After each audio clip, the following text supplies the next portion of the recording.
So it's turning out to be a very strange year for Canon, and I thought we were just starting to get along. So Canon just released a new camera, and it's a DSLR camera, and it's not a replacement for the 70 Mark II, it's not a replacement for the 80D, it's not a 5D Mark V, it's not a 60 Mark III, it's the SL3. So the SL3 is the replacement for the SL2, the 200D if you're outside of the US, and the SL3 is also called the 250D, and apparently if you're in China it's called the 200D2.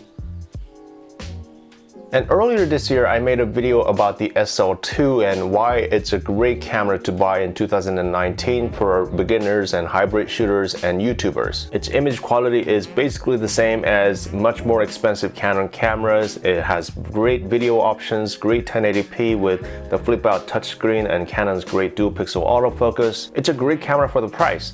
So what did they exactly improve? So it has basically the same 24 megapixel sensor, and they upgraded the processor to the Digic 8 processor instead of the Digic 7, and same ISO range. I would assume in high ISO images we'll see about as much difference as we did on the 60 Mark II and the EOS RP. The same frame rates, the buffer is slightly up from 6 raw images to 10 images, and apparently it's about 10% heavier than the SL2. I mean, they're such light cameras, I don't think you'll be able to tell the difference. Also, the battery life is improved about 30%, which is great. It uses the same battery that the EOS RP does, but remember the EOS RP was rated at 250 shots. This is rated at over 1,000 shots because it doesn't have to power the rear LCD all the time. There's one actual meaningful difference, and that's the eye detection. So the SL2 was never really a great stills camera, but what was interesting about it was the fact that it's a small and light camera that you could basically use like a mirrorless camera. Because its optical viewfinder and the autofocusing system was never really great, but then you could just turn on the rear screen and then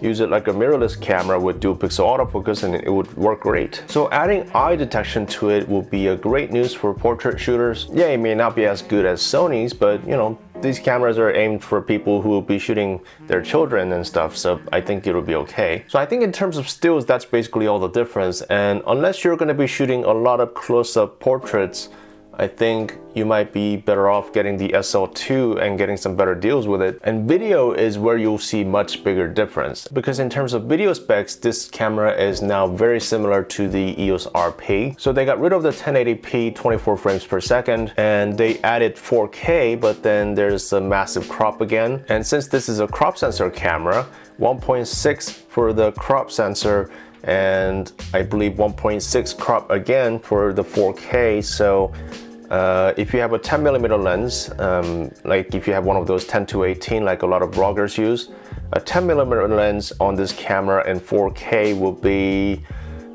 26 millimeters. So if you have a 20mm lens, that will be closer to 50, and you lose dual pixel autofocus again. I mean, like, I still don't really understand, like, why do they even bother putting it in if they don't want anybody to use it? And the 1080p 24 FPS, is that going to be the trend from now on? Like, will they take it out from like all of their cameras? I didn't really complain much about it with the RP, but I'm going to say something here, because using 24 FPS is not just about the looks, because being able to shoot in slower frame rate and slower shutter speed, it can really help in lower light situations too. And if you're a vlogger who's going to be using 10-18 a lot, that lens doesn't gather a lot of light, so any bit of extra help that it can get, it needs it. And every time I say something like that, people are like, ooh, DSLRs are for photographers only. Well, then don't put the video in. Make the camera cheaper. No one's using the 4K anyway, and might as well get the 4000D and save a few $100. So this camera is priced at $600 body only, and about $700 with a kit lens, and the pricing may vary depending on where you are. And that's a very competitive market for cameras right now. You could get an M50, you could get Sony a6000, you could get a Nikon D5600. If you already have an SL2, I don't think there's any good reason to upgrade. Especially if you're a beginner, you're not going to notice any difference in image quality whatsoever. And I guess the eye detection and the better battery life might be the main selling point. Otherwise, I would recommend most people to buy the SL2 and save $200. So that's pretty much it for me today. Thank you for watching. And what do you guys think of the SL3? Do you think it's a great upgrade, or do you think they haven't done enough? Are you planning on buying one, or would you rather get the SL2? Let me know in the comments down below, and I will see you next time. Bye bye.